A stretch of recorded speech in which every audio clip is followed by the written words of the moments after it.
We talked about biblical examples. We talked about different kind of faith, the different levels in action faith versus blind faith. But I want to talk about some of the things that come out, some of the things that show up and work as our good, the good that comes out of trials. Because many times we just talk about the past. Oh, what a shame. Did you know that this happened to them? Oh my goodness, did you hear about what happened to them? I don't know how they made it through. God reminded me that He had ordered my steps and that He was wrapped all around me. I have, and I'm going to share more about my personal testimonies. But I remember when my mom passed away. My mom and I were really, really close, and I was so devastated. Because although I knew that sickness was upon her, and I had even released her, letting her know she didn't have to stay for me. She had given me faith and everything she had given me to make it. I would use it for the kingdom's good because that's what she put in me. And yet in that hour that she passed away, I was lost. I was so lost, and I felt so empty, and I felt so lonely. And many times in this walk, when you have that special call, you will feel lonely because everybody won't understand. And I just remember crying out to God. And I felt like I was a little baby on His chest, on His bosom, and that He had embraced me and held me. And I felt like there was nothing on earth that could touch me because I was wrapped in the loving arms of God. So let's just go through these purposes of trials. And I have 9 different purposes of trials. And being trained to triumph, whatever trial that comes your way, extract the lesson and find the purpose. So one of the first things that I think about when we talk about trials reveal the heart and the core of our relationships. You think about Job. Job found out what was in his wife's heart through his trials. And oh, by the way, I don't think I said it, but Job ended up with twice as much of everything that he lost. Twice as much cattle, twice as much material wealth, and twice as many children as well. So I guess he ended up with 20 children if everything was restored and double. But he never would have known the heart of his wife, that she had the seed of doubt. She had the capabilities of suggesting that he turn on God.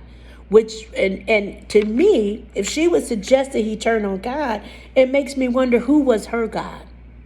So oftentimes in our trials, the heart of the people around us is revealed. You'll see whether or not someone's truly your friend when you're really going through a trial. You'll see whether or not family will really be there for you or come through when you're going through a trial.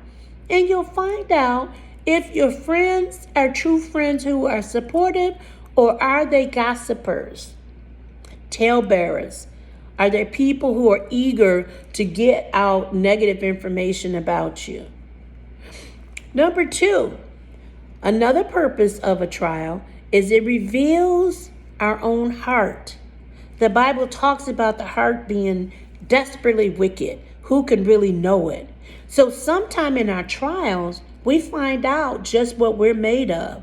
We find out, do we really have that blind faith? Do we really have the faith to go through? Or are we really lacking in our faith? We find out, if we're courageous. We find out whether we're fearful. We find out, are we compassionate, loving, kind? Are we forgiving? In the midst of trials, our own heart is revealed to us. The third thing about going through trials, and some trials, and I don't know about you, but some trials can be so devastating. And a lot of trials often cause us to come to a place of more humility, being more humble, knowing that we are nothing without God. There is no way that we can make it through this life on our own. Sometimes we find out we still have some ego to deal with, that we still are kind of puffed up, or we might think we're better than other people, or that we have a reason to put other people down. Sometimes we find out we've been very judgmental on some people with things they're going through. And the Bible reminds us, judge not lest ye be judged, for with the same measure that you judge, you'll also be judged. So we are sometimes reminded, oh, I probably never should have spoke on that sister, or I never should have judged that brother, because now that same issue is laid before me, and I have to choose what I'm going to do. Will I pass the test? So our own heart is often revealed, and many times we find out whether we're humble or not. Number 4, trials come to prove the miracle working power of God. I remember years ago, I was in a Bible study and I was in my early 20s. And then there was a lady there and she was praying for me. And she said, God showed me that there is a foreign object in your body and it's going to pass through your system. And it was a tumor that was in my body.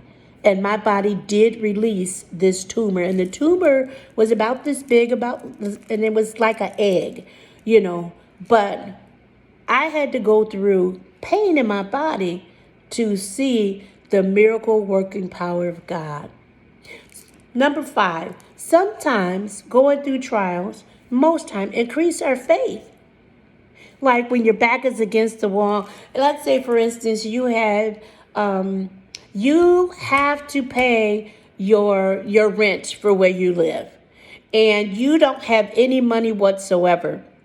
And I can remember years ago, I was in a situation where I wanted to buy a house. I wanted to move into this place.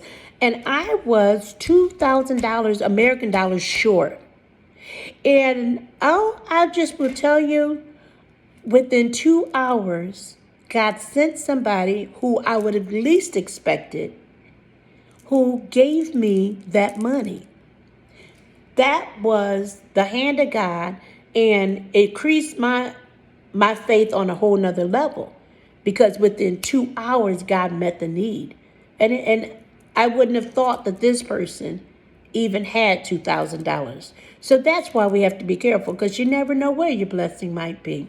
Number 6, the trials that we go through often expose areas of weakness. Areas of weakness. Like even with Moses, when Moses, got frustrated and he hit the rock, so it reveals in us our own weaknesses. When you go through a trial, sometimes we find out our tongue is not as saved as we would like it to be, because we may speak things that are not of God. We may swear or use cuss words because we're so angry, where we might have thought that we were just good, holy conversation. But when we are pressed and stressed and depressed, then our weaknesses show up. And so during those trials, we will find out what's still left in there that needs to be worked on. We may need to be delivered from it, or even pray on. Number 7, oftentimes trials build character. Trials teach us to be patient. Trials will keep us in a place of being focused on God. Keep us in a prayerful place. Trials will keep us on our knees. Number 8, many times trials come to give us a strong witness, because people are always watching. If we sit back and we think that people are not watching, we are completely mistaken. There is always someone watching you. There is always someone who wants to see where you're going, what you're doing. Let them see the sun shining through you, the S-O-N. Let them see a person of faith. Let them see a person who stands in the midst of a trial. Let them see a person who is always smiling because their confidence is in the Lord. The confidence. Philippians 1:6 says, being confident of this very thing, he that began a good work will finish it. So let them see the confidence. Let your family members see what it looks like to believe God. Even when the waves are about to take you over, believe in God. Even when it seems like it's impossible for things to get better, or you have a physical challenge, God is able. God is able. And we have to remind ourselves that God is able and show people how to walk in the faith of God. And number 9, number 9, many times our trials come to perfect patience. Now, I know for some people, patience is like a dirty word. I have one child, I won't say which one, but I have one child that I have reminded since she was a little girl, you must have patience. You must have patience. Now, I will say, and I joke about it, but I had a friend years ago, and she said, I'm going to pray for patience.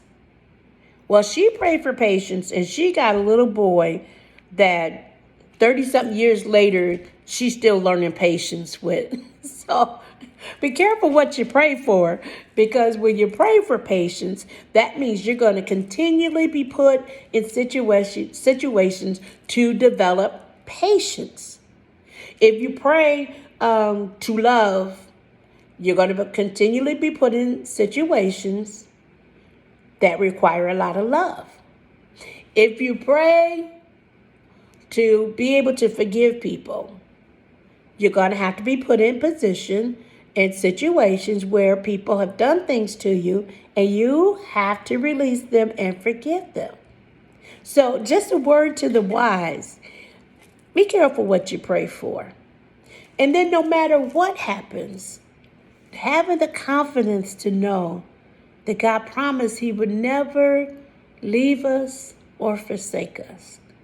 And even in the times that we feel alone and lonely because we're going through a battle, or we have been set in the midst of a challenge, we have to know deep down within our souls that God will work this out, that God will heal your body, that God will provide, that God will give you peace, that God will restore your joy, that God is who he said he is throughout the Bible. The Word of God is living. The Word of God is breathing. The Word of God is not just pages and pages full of words, but they're activated words. They're words that come up off the page and manifest in our lives in the area of building testimonies. You cannot have a testimony without having the challenge, without having the test, without having something that you have to deal with, get through, or get over. Understand that in this life, trials and tribulations will come. But understand even more that God will never allow you to go through more than what he's willing to restore for you. He is faithful. He is always on point. And oftentimes we'll say, I am so tired. But it is true. He will not put more on you than you can bear. Now, will he stretch you? Yes. He will stretch you. He will stretch you to a greater level of faith. He will stretch you to a greater level of belief in him. He will stretch you. but he will never leave you nor forsake you. And I think our two biblical examples speak loudly and profoundly about how he will not only orchestrate and allow even the enemy, which we don't like to talk about that part, to orchestrate and present things before you. But the test is always, will I love God through this? And what will I do with the experience once I'm done? Every test, every trial, when you're trained to triumph, you go back and use that pain to help someone else have some gain. So if you were financially strapped and you got the answers in how to be financially secure, go help someone that's still financially strapped. If you suffered with depression and God delivered you from depression, then you're obligated to go back and help those who are still struggling with depression. If you were tormented by man, by your own thoughts, many times we're overthinkers, our own thoughts, and we torment and we beat ourselves up. Allow God to heal your thought process and then go back and help someone else. This is how you become trained, skilled, and expert in overcoming trials so that you can be trained to walk in triumph. Trained to be triumphant. Your mind set that I will always win. I will always have victory. I will never fail because my mind is set, my face is set before God as a flint. And I trust him with my very being. I am called to triumph.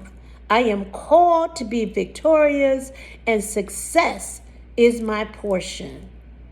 My name is Dr. Kathy Barton Brown, and I hope these words have helped you to be trained to triumph.